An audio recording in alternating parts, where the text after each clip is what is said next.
Hello friends, welcome to Learn Easy. We will discuss liquidity ratios in business. Liquidity ratios give an idea about a company's ability to convert its assets into cash and pay its current liabilities with that cash whenever required. Every organization has some level of cash requirements for keeping its operations functional. Companies that can meet their cash requirements with minimum cost can maximize value for shareholders. For handling immediate expenses, firms maintain a proportion of liquid assets, cash, bank balance, marketable securities, and money market instruments. Now, let us see what the liquidity ratios are. The liquidity ratios evaluate the amount of liquidity or current assets available to cover the company's current liabilities that are due within 1 year. In other words, liquidity ratios are financial metrics that measure a company's ability to pay off its short-term debts and obligations. Liquidity is how easily a company can convert its assets into cash. Liquidity ratios help in analyzing such cash requirements. Liquidity ratios provide an indication of a company's short-term financial health and liquidity position. Liquidity is the ease of converting assets or securities into cash. It is a measure that reflects the operational efficiency of an organization. Commonly used liquidity ratios include: first, current ratio; second, quick ratio; third, cash ratio; and fourth, defensive interval ratio. Now, current ratio. The current ratio is a financial measure of a firm for meeting its current liabilities within a year from its existing assets. Current assets include cash, inventory, accounts receivable, and other assets that can be converted to cash within 1 year. The current ratio compares all current assets to current liabilities and is the broadest liquidity ratio.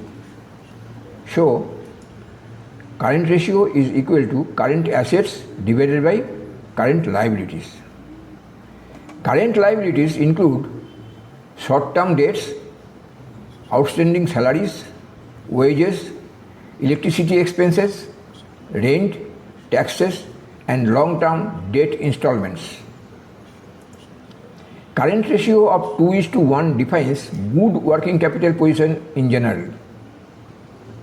A relatively high current ratio indicates good short-term financial health, while a low ratio may indicate greater liquidity problems. However, the ratio varies from industry to industry. Second, quick ratio. Quick ratio is a liquidity ratio that measures a company's ability to pay its short-term obligations with its most liquid assets. The quick ratio is also known as the acid test ratio. The acid test ratio is a liquidity metric that analyzes the firm's short-term paying ability from cash, cash equivalents, inventory, and receivables. So, quick ratio is equal to cash and cash equivalents plus accounts receivable plus marketable securities divided by current liabilities. The ideal acid test ratio is said to be 1:1. One request: if you are new to my channel, please subscribe, share, and press the notification bell. Quick assets or liquid assets are assets which can be encashed within 90 days. It includes cash, cash equivalents, marketable securities, and accounts receivable. Let us see an example of quick ratio. A company has 1,20,000 in cash, rupees 80,000 in accounts receivable, rupees 60,000 in marketable securities, and rupees 1,70,000 in current liabilities. So, quick ratio is equal to rupees 1,20,000 plus rupees 80,000 plus rupees 60,000 divided by rupees 1,70,000 is equal to 1.53. A quick ratio of 1.53 means the company has rupees 1.53 of highly liquid assets available to cover each 1 rupee of current liabilities. This indicates a strong position to meet its short-term obligations and may not need to sell inventory or other assets. A ratio less than 1 indicates potential liquidity issues. Third, cash ratio. Cash ratio or absolute liquidity ratio refers to a financial evaluation of firm's immediate paying capacity to meet current liabilities. The cash ratio is the most conservative liquidity ratio. It measures only cash and cash equivalents against current liabilities. Cash equivalents refer to assets that can be quickly converted into cash, typically within 90 days or less. This includes treasury bills, short-term certificates of deposits, and marketable securities. So, cash ratio is equal to cash plus cash equivalents divided by current liabilities. A higher cash ratio indicates a greater ability to pay off short-term obligations and need not to liquidate other assets or wait for customers to pay their invoices or take on new loans.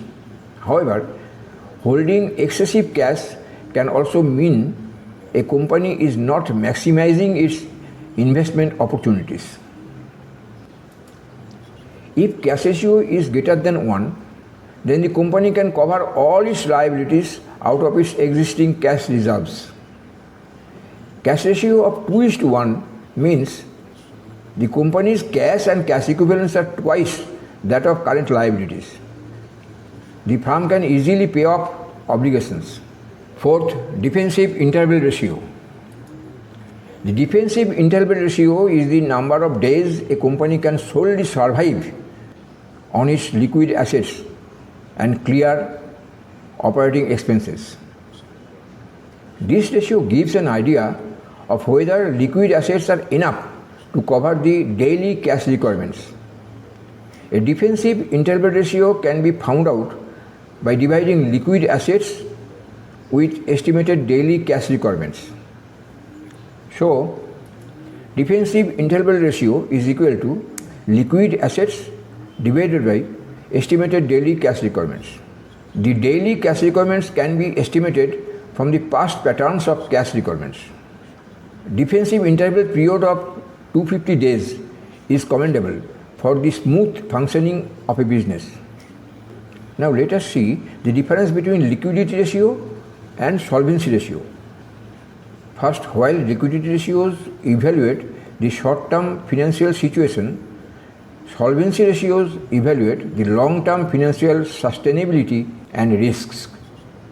Second, liquidity ratios measure whether a company has sufficient liquidity assets to cover its short-term liabilities and near-term obligations. On the other hand, solvency ratios assess a company's ability to fulfill long-term obligations and the size of its leverage risk. Third, liquidity ratios focus on current assets liabilities to determine immediate financial flexibility. On the other hand, solvency ratios focus on the overall capital structure and leverage of the company. Fourth, a company is solvent but faces temporary liquidity issues due to poor working capital management. On the other hand, it is possible for a company to be liquid but highly leveraged, threatening its solvency. Fifth, excessive focus on liquidity limits business growth and profitability.